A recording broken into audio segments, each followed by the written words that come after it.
আমরা শুধু একটি ঘোষণাপত্র প্রকাশ করছি না, আজ আমরা ঘোষণা করছি আগামী 5 বছরের বাংলাদেশের পথচিত্র। একটি এমন বাংলাদেশের অঙ্গীকার যেখানে থাকবে ন্যায় বিচার, সুশাসন ও মানবিক মর্যাদা, যেখানে সরকার হবে জনগণের সেবক এবং জবাবদিহিমূলক প্রতিনিধি। এই লক্ষ্য সামনে রেখে আমরা প্রকাশ করতে চলেছি বাংলাদেশ জামায়াতে ইসলামের নির্বাচনী ইশতেহার 2026। আমরা চাই এমন একটি বাংলাদেশ যেখানে মানুষ নিরাপদে বাঁচবে, মর্যাদার সাথে বাঁচবে এবং ন্যায় ও ইনসাফের সাথে এগিয়ে যাবে। এই অঙ্গীকার নিয়ে আমাদের নির্বাচনী ইশতেহারের নামকরণ করা হয়েছে নিরাপদ ও মানবিক বাংলাদেশের ইশতেহার। আমাদের ইশতেহারটি 10টি মূল বিষয়কে কেন্দ্র করে তৈরি করা হয়েছে। প্রতিটি বিষয়ই এক একটি স্তম্ভের মতো, যা আমাদের নীতির ভিত্তি এবং দৃষ্টিভঙ্গি নির্দেশ করে। আমরা যথাক্রমে রাষ্ট্রের সকল নাগরিকের সাথে সমস্বরে 5টি মৌলিক বিষয়ে হাঁ বলতে চাই, আর তা যথাক্রমে সততা, ঐক্য, ইনসাফ, দক্ষতা ও কর্মসংস্থান। যেভাবে কিছু বিষয়ে আমাদের অবস্থান স্পষ্টভাবে হাঁ এর পক্ষে, ঠিক তেমনি 5টি বিষয়ে আমাদের অবস্থান দ্ব্যর্থহীনভাবে না। আমরা শক্তভাবে না বলতে চাই দুর্নীতি, ফ্যাসিবাদ, আধিপত্যবাদ, বেকারত্ব ও চাঁদাবাজিকে। এই 10টি বিষয়ে আমাদের অবস্থান নির্ধারণ করে দেয় আমাদের দৃষ্টিভঙ্গি। আর এই দৃষ্টিভঙ্গিকে বাস্তবে রূপ দিতে বাংলাদেশ জামায়াতে ইসলামী আগামী 5 বছরের সরকার পরিচালনায় 26টি বিষয়কে অগ্রাধিকার দেবে। 1. জাতীয় স্বার্থে আপোষহীন বাংলাদেশ। এই স্লোগানের আলোকে স্বাধীনতা, সার্বভৌমত্ব ও জাতীয় স্বার্থে আপোষহীন রাষ্ট্র গঠন, ন্যাশনাল ইন্টারেস্ট। 2. বৈষম্যহীন, ন্যায় ও ইনসাফ ভিত্তিক একটি মানবিক বাংলাদেশ গঠন, সোশিয়াল জাস্টিস। 3. যুবকদের ক্ষমতায়ন এবং রাষ্ট্র পরিচালনায় তাদেরকে প্রাধান্য দেয়া, ইউথ ফার্স্ট। 4. নারীদের জন্য নিরাপদ, মর্যাদাপূর্ণ ও অংশগ্রহণমূলক রাষ্ট্র গঠন।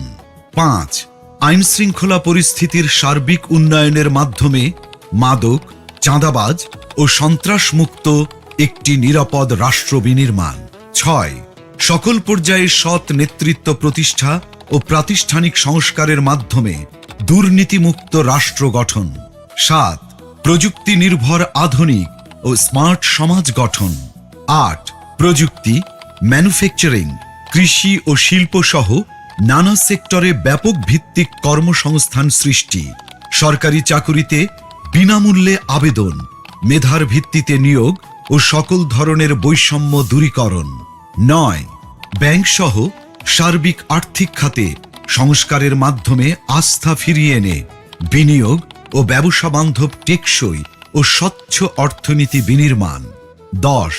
সমানুপাতিক পিআর পদ্ধতির নির্বাচন সহ সুষ্ঠু নির্বাচনী পরিবেশ তৈরি ও তত্ত্বাবধায়ক সরকার ব্যবস্থা শক্তিশালী করে সুসংহত ও কার্যকর গণতন্ত্র নিশ্চিত করা। 11. বিগত সময়ে রাষ্ট্রীয় পৃষ্ঠপোষকতায় হওয়া খুন, গুম ও বিচার বহির্ভূত হত্যাকাণ্ডের বিচার ও মৌলিক মানবাধিকার নিশ্চিত করা। 12.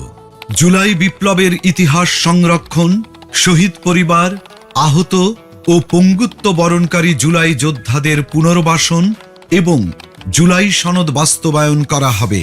13. কৃষিতে প্রযুক্তির ব্যবহার ও কৃষকদের সহযোগিতা বাড়ানোর মাধ্যমে কৃষিতে বিপ্লব সৃষ্টি করা। 14. 2030 সালের মধ্যে সম্পূর্ণ ভেজাল মুক্ত খাদ্য নিরাপত্তা এবং 3-0 ভিশন, পরিবেশগত অবক্ষয়ের শূন্যতা, বর্জ্যের শূন্যতা এবং বন্যা ঝুঁকির শূন্যতা বাস্তবায়নের মাধ্যমে সবুজ ও পরিচ্ছন্ন বাংলাদেশ গড়া। 15. ক্ষুদ্র ও মাঝারি শিল্পের বিকাশের পাশাপাশি ভারী শিল্প প্রতিষ্ঠা, দেশি বিদেশি বিনিয়োগ বান্ধব পরিবেশ নিশ্চিতের মাধ্যমে ব্যাপক ভিত্তিতে শিল্পায়ন ও কর্মসংস্থান তৈরি। 16. শ্রমিকদের মজুরি ও জীবনযাত্রার মান বৃদ্ধি এবং মানসম্মত কাজের পরিবেশ বিশেষ করে নারীদের নিরাপদ কাজের পরিবেশ সৃষ্টি করা। 17 প্রবাসীদের ভোটাধিকার সহ সকল অধিকার নিশ্চিতকরণ এবং দেশ গঠনে আনুপাতিক ও বাস্তবসম্মত অংশগ্রহণ নিশ্চিত করা। 18 সংখ্যাগুরু সংখ্যালঘু মেজরিটি মাইনরিটি নয়, বরং বাংলাদেশের নাগরিক হিসেবে সকলের নাগরিক অধিকার প্রতিষ্ঠা এবং পিছিয়ে থাকা নাগরিক ও শ্রেণীগোষ্ঠীর জন্য বিশেষ সুবিধা নিশ্চিত করা। 19 আধুনিক ও সার্বজনীন স্বাস্থ্যসেবা প্রদান এবং গরিব ও অসহায় জনগোষ্ঠীর জন্য পর্যায়ক্রমে বিনামূল্যে উন্নত চিকিৎসা নিশ্চিত করা। 20 সমসাময়িক বিশ্বের চাহিদাকে সামনে রেখে শিক্ষা ব্যবস্থার মৌলিক সংস্কার এবং পর্যায়ক্রমে বিনামূল্যে শিক্ষা নিশ্চিত করা। 21 দ্রব্যমূল্য ক্রয় ক্ষমতার মধ্যে রেখে স্থিতিশীলতা নিশ্চিত করা এবং অন্যান্য মৌলিক চাহিদার পূর্ণ সংস্থানের নিশ্চয়তা। 22 যাতায়াত ব্যবস্থাকে ঢেলে সাজানো এবং রাজধানীর সাথে দেশের বিভাগীয় শহরগুলোর সড়ক রেলপথের দূরত্ব পর্যায়ক্রমে 2 থেকে 3 ঘন্টায় নামিয়ে আনা, দেশের আঞ্চলিক যোগাযোগ ও ঢাকার অভ্যন্তরীণ যাতায়াত ব্যবস্থায় মৌলিক পরিবর্তন আনা। 23 নিম্ন ও মধ্যবিত্ত পরিবারের জন্য স্বল্প মূল্যে আবাসন নিশ্চিত করা। 24 ফ্যাসিবাদী ব্যবস্থার পূর্ণ বিলাপে চলমান বিচার ও সংস্কার কার্যক্রমকে অব্যাহত রেখে বাংলাদেশে ফ্যাসিবাদ ব্যবস্থার পুনর্জন্ম রোধ করা। 25 সার্বজনীন সামাজিক নিরাপত্তা ব্যবস্থা চালু করার মাধ্যমে নিরাপদ কর্মজীবন ও পর্যায়ক্রমে সকল নাগরিকদের আন্তর্জাতিক মানের সামাজিক নিরাপত্তা নিশ্চিত করা। 26 সকল পর্যায়ে স্বচ্ছতা ও জবাবদিহিতার মাধ্যমে সুশাসন নিশ্চিত করে একটি সুখী ও সমৃদ্ধ কল্যাণ রাষ্ট্র প্রতিষ্ঠা। বিষয়ভিত্তিক স্পষ্ট দিক নির্দেশনা দিতে আমরা আমাদের নির্বাচনী ইশতেহারকে 8টি প্রধান ভাগে বিভক্ত করেছি। প্রতিটি ভাগ তৈরি করা হয়েছে দেশের বাস্তবতা, জনগণের চাহিদা এবং আগামীর সম্ভাবনাকে সামনে রেখে। এই 8টি ভাগ হল: 1 জুলাই বিপ্লবের আকাঙ্ক্ষায় একটি বৈষম্যহীন, শক্তিশালী ও মানবিক বাংলাদেশ। 2 আত্মনির্ভরতার পথে নিজ পায়ে দাঁড়ানোর প্রত্যয়। 3 টেকসই অর্থনৈতিক উন্নয়ন ও ব্যাপকভাবে কর্মসংস্থান সৃষ্টি। 4 স্বনির্ভর কৃষি ও প্রকৃতির স্বাভাবিক বিকাশের মাধ্যমে পরিবেশ বান্ধব উন্নয়ন। 5 মানব সম্পদ উন্নয়ন ও জনগণের মৌলিক জীবন মানের উন্নয়ন। 6 সমন্বিত অবকাঠামোগত উন্নয়ন। 7 যুবকদের নেতৃত্বে প্রযুক্তি বিপ্লব ও সমৃদ্ধ বাংলাদেশ। 8 সবার জন্য অন্তর্ভুক্তিমূলক রাষ্ট্র। এই 8টি ভাগের মধ্য থেকেই নির্বাচিত করা হয়েছে ইশতেহারের কিছু মূল ও অগ্রাধিকারমূলক বিষয়, যা আমরা বিস্তারিতভাবে আপনাদের সামনে তুলে ধরব।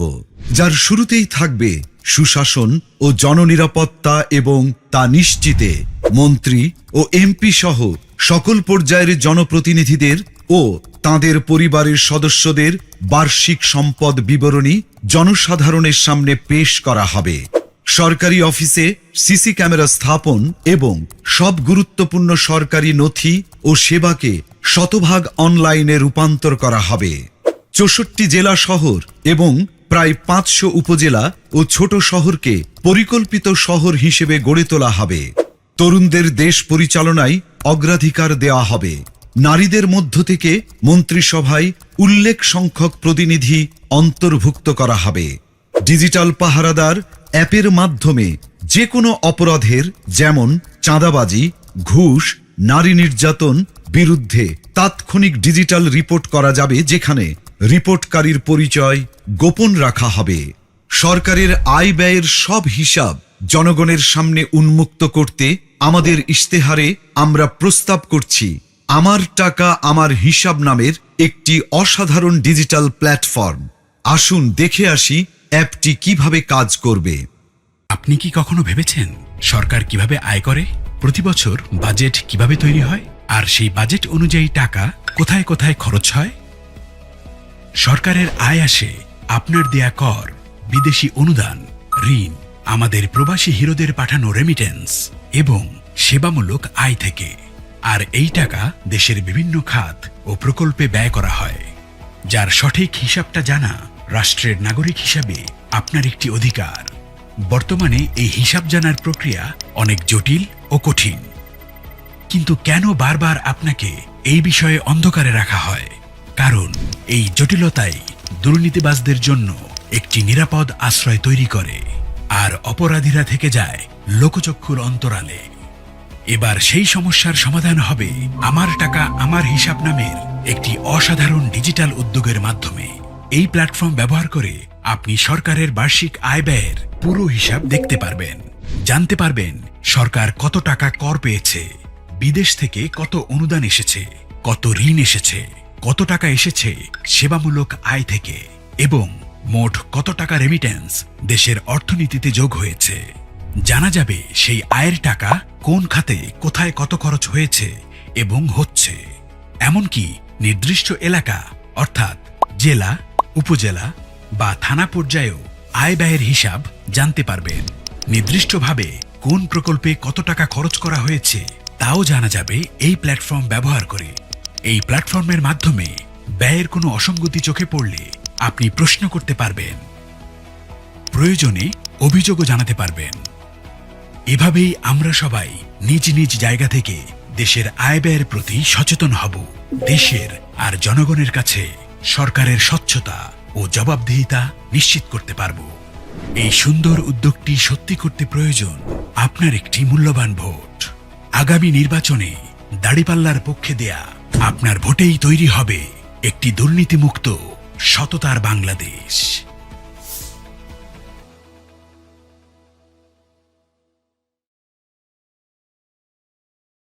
এর পাশাপাশি জননিরাপত্তা নিশ্চিত করার লক্ষ্যে চাঁদাবাজি, দুর্নীতি, সন্ত্রাস ও সামাজিক অপরাধ দমনে আমরা নিয়ে এসেছি ডিজিটাল পাহারাদার অ্যাপ। আসুন এখন অ্যাপটি সম্পর্কে আমরা বিস্তারিত জেনে আসি। প্লে স্টোর বা অ্যাপ স্টোর থেকে ডিজিটাল পাহারাদার অ্যাপটি ডাউনলোড করুন। আপনার ফোন নাম্বার দিয়ে রেজিস্ট্রেশন করুন। 6 সংখ্যার গোপন পিনটি সেট করুন। কোন ধরনের অভিযোগ দিতে চান তা সিলেক্ট করুন। অভিযোগের প্রমাণ সংযুক্ত করার জন্য ছবি, ভিডিও, অডিও রেকর্ড করুন অথবা মেসেজ টাইপ করুন। অভিযোগটি পূর্বে রেকর্ড করা থাকলে ছবি, ভিডিও, অডিও আপলোড করুন। আমি উপরের শর্তাবলী পড়েছি, এই লেখাটিতে টিক মার্ক দিন, তারপর জমা দিন বাটনে ক্লিক করুন। অভিযোগের 24 ঘন্টার ভেতরে দ্রুততম সময়ে ব্যবস্থা গ্রহণ করা হবে। আপনার অভিযোগটির অগ্রগতি অ্যাপটির মাধ্যমে ট্র্যাক করতে পারবেন। অভিযোগটির সর্বশেষ তথ্য আপনাকে SMS এর মাধ্যমে জানানো হবে। চাঁদাবাজি এর পাশাপাশি দুর্নীতি, ঘুষ, মাদক, সন্ত্রাস, বুলিং বা ইফটিজিং ও অপহরণ সংক্রান্ত অভিযোগ দিতেও অ্যাপটি ব্যবহার করতে পারবেন। অভিযোগকারীর নিরাপত্তা নিশ্চিত করার জন্য পরিচয় গোপন রাখা হবে। এখন আমরা আলোচনা করব অর্থনীতিকে শক্তিশালী করতে আমাদের প্রস্তাবিত কর্ম পরিকল্পনা নিয়ে। 2040 সালের মধ্যে আমরা বাংলাদেশের অর্থনীতিকে $2 ট্রিলিয়ন উন্নীত করব, যেখানে মাথাপিছু আয় দাঁড়াবে $10,000। কর্পোরেট ট্যাক্স পর্যায়ক্রমে 20% এর নিচে নামিয়ে আনা হবে। বাংলাদেশের সকল ইসলামী ব্যাংক ও বীমা খাতের বিকাশে সহায়তা করা হবে। বিদেশে পাচারকৃত অর্থ ফেরত আনার লক্ষ্যে কার্যকর ব্যবস্থা গ্রহণ করা হবে। করমুক্ত আয়ের সীমা ক্রমান্বয়ে বৃদ্ধি করে 6 লাখ টাকা পর্যন্ত উন্নীত করা হবে। অর্থনৈতিক কর্মকাণ্ড গতিশীল করার মাধ্যমে জিডিপি প্রবৃদ্ধির হার ক্রমান্বয়ে 7% উন্নীত করা হবে। আমাদের ইস্তেহারের আরেকটি অন্যতম প্রধান অগ্রাধিকার যুব সমাজ ও কর্মসংস্থান। কারণ বাংলাদেশের এই তরুণদের দক্ষ ও কর্মক্ষম করে তুলতে পারলে বাস্তবায়িত হবে সমৃদ্ধ বাংলাদেশের স্বপ্ন। 5 বছরে 1 কোটি তরুণ তরুণীকে দক্ষতা ও প্রযুক্তি নির্ভর আন্তর্জাতিক মানের প্রশিক্ষণ দেওয়া হবে। কর্মসংস্থান না হওয়া পর্যন্ত ন্যূনতম 2 বছরের জন্য শিক্ষিত বেকারদের মাসে 10,000 টাকা করে কর্জে হাসানা সুদমুক্ত দক্ষতা উন্নয়ন ফি দেওয়া হবে। দক্ষতা যেমন বিদেশি ভাষা, আইটি, কম্পিউটার মেগা, উন্নয়ন করলে কলেজ থেকে বিশ্ববিদ্যালয় পর্যন্ত প্রতি ছাত্রকে ফি প্রদান করা হবে। দক্ষতা প্রকল্পের মাধ্যমে সরকারি ব্যবস্থাপনায় জেলাভিত্তিক human skill development zone SDZ গঠন করে বিনামূল্যে প্রয়োজনীয় প্রশিক্ষণ প্রদানের মাধ্যমে যুব সমাজকে দক্ষ মানব সম্পদে রূপান্তর করা হবে। আসুন দেখে আসি দক্ষতা অ্যাপটি কিভাবে কাজ করবে। দক্ষতা অ্যাপটি প্লে স্টোর বা অ্যাপ স্টোর থেকে ডাউনলোড করো অথবা ওয়েবসাইটে ভিজিট করো। নির্ধারিত ফর্মে পরিচয়, ঠিকানা, শিক্ষাগত যোগ্যতা এবং পছন্দের দক্ষতা সিলেক্ট করো ও অন্যান্য তথ্য দিয়ে রেজিস্ট্রেশন করো। অ্যাপ থেকে কনফার্মেশন পেজে দেওয়া তথ্য অনুযায়ী নির্ধারিত তারিখে ও স্থানে প্রয়োজনীয় সকল কাগজপত্র সহ উপস্থিত থাকো। নির্ধারিত স্থানে বিশেষজ্ঞদের পরামর্শে তোমার প্রশিক্ষণের বিষয় নির্ধারণ করা হবে এবং তোমার ভর্তি প্রক্রিয়া সম্পন্ন করা হবে। প্রশিক্ষণের সময়ে প্রশিক্ষণের খরচ, থাকা খাওয়ার খরচ এবং সম্মানী সরকার বহন করবে। প্রশিক্ষণ শেষে চাকুরি, ক্ষুদ্র ব্যবসা, বিদেশ গমন ও অন্যান্য কর্মসংস্থানের উদ্যোগ গ্রহণে সরকার সহযোগিতা করবে। দক্ষতা অ্যাপের মাধ্যমে তুমি শিখবে এবং শিখতে শিখতেই শুরু হবে তোমার কর্মজীবন। বাংলাদেশ জামায়াতে ইসলামী বিশ্বাস করে নারীর সম্মান ও নিরাপত্তা সমাজের নৈতিক ও সামাজিক উন্নয়নের মূল ভিত্তি। তাই সুষ্ঠু কর্মপরিকল্পনার মাধ্যমে আমরা তাদের সুরক্ষা, মর্যাদা ও সমান সুযোগ নিশ্চিত করতে চাই। নারীর সম্মতি অধিকার রক্ষায় সম্মতি সুরক্ষা কমিটি গঠন করা হবে। নির্যাতিত নারীর সকল প্রকার আইনি, মানসিক, আর্থিক সহায়তার জন্য প্রতিটি জেলা সদর হাসপাতালে ওয়ান স্টপ ক্রাইসিস সেন্টার স্থাপন করা হবে। কর্মক্ষেত্রে ডে কেয়ার সেন্টার উল্লেখযোগ্য পরিমাণে বাড়ানো হবে। নারী চলবে নির্ভয়ে লক্ষ্য বাস্তবায়নে 1. নারীদের জন্য আলাদা বাস সার্ভিস পিক আওয়ারে। 2. গণপরিবহনে সিসি ক্যামেরা স্থাপন। 3. মেট্রো রেলে আলাদা কম্পার্টমেন্ট চালু। 4. ইমার্জেন্সি কল নম্বর চালু করা ও 5. নারীর নিরাপত্তায় ইমার্জেন্সি সেল স্থাপন সহ আরও অনেক কিছু। আমার আয়ের সংসার প্রকল্পের মাধ্যমে গ্রামীণ নারীদের কর্মসংস্থানের সুযোগ সৃষ্টি করে স্বাবলম্বী করা হবে। এবার আমরা জানাবো আমাদের আয়ের সংসার প্রকল্পের মাধ্যমে কিভাবে নারীদের স্বাবলম্বী ও উৎপাদনশীল করা হবে। বাংলাদেশের গ্রাম কেবল প্রাকৃতিক সৌন্দর্য, দেশীয় সংস্কৃতি বা আবেগের কেন্দ্রবিন্দু নয়, বরং এটি আমাদের জাতীয় অর্থনীতির অন্যতম প্রধান চালিকা শক্তি। 2022 সালের আদমশুমারি অনুযায়ী বাংলাদেশে 5.5 কোটিরও বেশি নারী গ্রামীণ জীবনযাপন করেন। গ্রাম বাংলার এই বিশাল নারী জনগোষ্ঠী একটি নীরব শক্তি। একবার ভেবে দেখুন তো, যদি তারা নিজেরাই কর্মক্ষম ও উৎপাদনশীল হতো, নিজের আয়ের পথ নিজেই তৈরি করতে পারত, তাহলে এদেশের ভবিষ্যৎ কতটা বদলে যেত। এই অপার সম্ভাবনাকে সত্যি করতেই বাংলাদেশ জামাতে ইসলামী পরিকল্পনা করেছে আমার আয়ের সংসার নামের একটি প্রকল্প। এই প্রকল্পের অধীনে গ্রামীণ নারীদের স্বাবলম্বী করে গড়ে তোলা হবে এবং সম্মানজনক জীবনযাপনে উদ্বুদ্ধ করা হবে। এই প্রকল্পের আওতায় একজন নারীকে আমরা কোনো ভাতা প্রদান করব না, বরং তার দক্ষতা ও পছন্দের উপর ভিত্তি করে প্রস্তুত করব সম্মানজনক কর্মক্ষেত্র। এই প্রকল্পে থাকবে হাতের কাজ ও সেলাই, অনলাইন ফ্রিল্যান্সিং, উঠান কৃষি, হাঁস মুরগির খামার, গবাদি পশুপালন, মাছ চাষ ইত্যাদি। এই প্রকল্পের মাধ্যমে আমরা একজন নারীকে প্রয়োজনীয় কারিগরি প্রশিক্ষণ দেব এবং ব্যবসা শুরুর সকল উপকরণ তুলে দেব তার হাতে। সেই সাথে বছর জুড়ে প্রকল্প পর্যবেক্ষণে নিশ্চিত করব যেন নারীর স্বাবলম্বী হবার এ যাত্রায় কোনো প্রতিবন্ধকতাই বাধা হয়ে দাঁড়াতে না পারে। এই প্রকল্প দেশের সামষ্টিক অর্থনীতিতে একটি শক্তিশালী অনুঘটক হিসেবে কাজ করবে, যা দীর্ঘমেয়াদী টেকসই উন্নয়নের পথ প্রশস্ত করবে। রাসূলুল্লাহ সাল্লাল্লাহু আলাইহি ওয়াসাল্লাম বলেছেন, উপরের হাত নিচের হাতের চেয়ে উত্তম, অর্থাৎ হাত না পেতে নিজে উপার্জন করে অন্যকে সাহায্য করার প্রতি তিনি আমাদের উৎসাহিত করেছেন।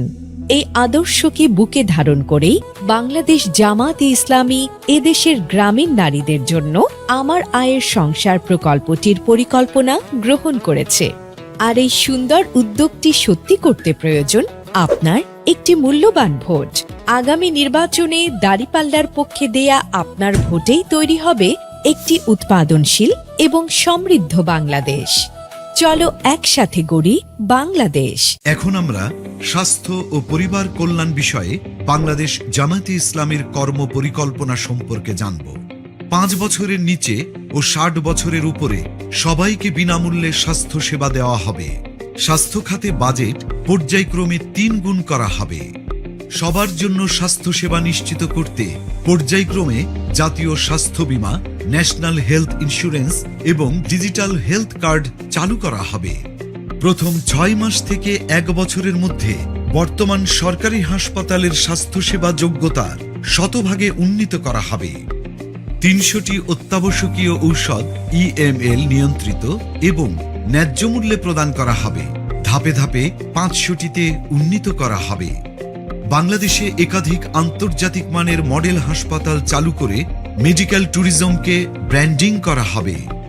উল্লেখিত বিষয়গুলো সহ আমাদের সার্বিক কর্মপরিকল্পনা সম্পর্কে সকলকে বিস্তারিতভাবে জানাতে ও আমাদের ইস্তেহারকে জনগণের হাতে হাতে পৌঁছে দিতে আমরা তৈরি করেছি চলো একসাথে গড়ি বাংলাদেশ ওয়েবসাইট, যেখানে আমাদের সকল অঙ্গীকার ও পরিকল্পনা উপস্থাপন করা হয়েছে।